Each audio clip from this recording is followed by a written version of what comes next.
reporter au collège Marcel Baron. Combien servez-vous de commandes par jour? Alors tout dépend de l'activité. On peut avoir des séminaires, des mariages, le restaurant avec une certaine comment dire, réservation. On va dire qu'en ce moment on tourne entre 30 et 40 couverts midi et 30 et 40 couverts soir.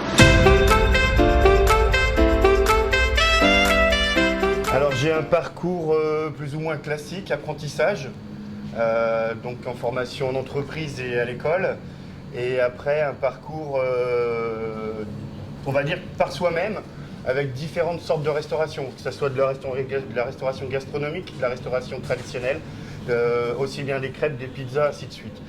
Un petit parcours à l'étranger pour apprendre les langues étrangères. Je suis allé sur des sites d'hôtellerie qui sont faits pour le recrutement.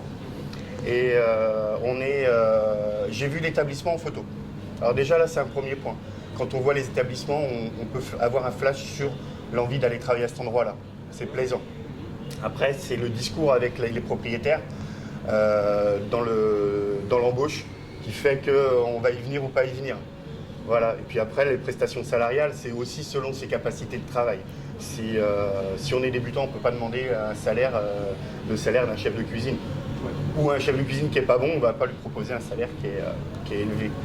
Voilà. Nos horaires de travail dans la restauration sont traditionnellement en coupure. Donc on commence le matin relativement tôt, tout est relatif, mais entre 9h et 14h, voire peut-être un peu plus tard, et après de 18h vers 22h, 23h, ça dépend de l'activité qu'il y a dans le restaurant. Bien sûr, c'est un métier où on travaille le week-end, pour faire plaisir aux gens qui ne travaillent pas le week-end. Pour moi, ma journée type, c'est d'arriver, de préparer les listes de travail, de préparer les organigrammes, d'expliquer, de voir un petit peu avec les restes de la cuisine ce qu'il y a à faire dans la journée, et après de dispatcher le travail.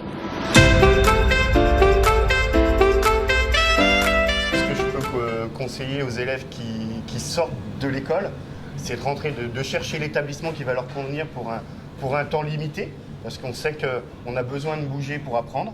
On va pas apprendre son métier avec un seul chef de cuisine, on va l'apprendre avec plusieurs chefs de cuisine, mais de se sentir toujours bien dans l'entreprise, même si on est un peu loin de l'endroit de base de vie. On ne place pas le salaire en premier. Avant d'avoir un salaire correct, on apprend un métier. On ne devient pas forgeron si on n'a pas forgé. Et après, c'est la zone géographique, si on ne veut pas s'éloigner de sa famille, c'est un métier où nous, on peut énormément bouger, et sur toute la planète.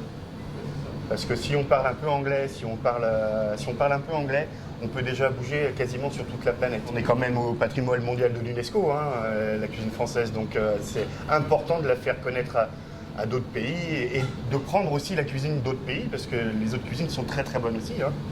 Choisissez ce métier-là avec passion, ne le faites pas si on vous l'impose.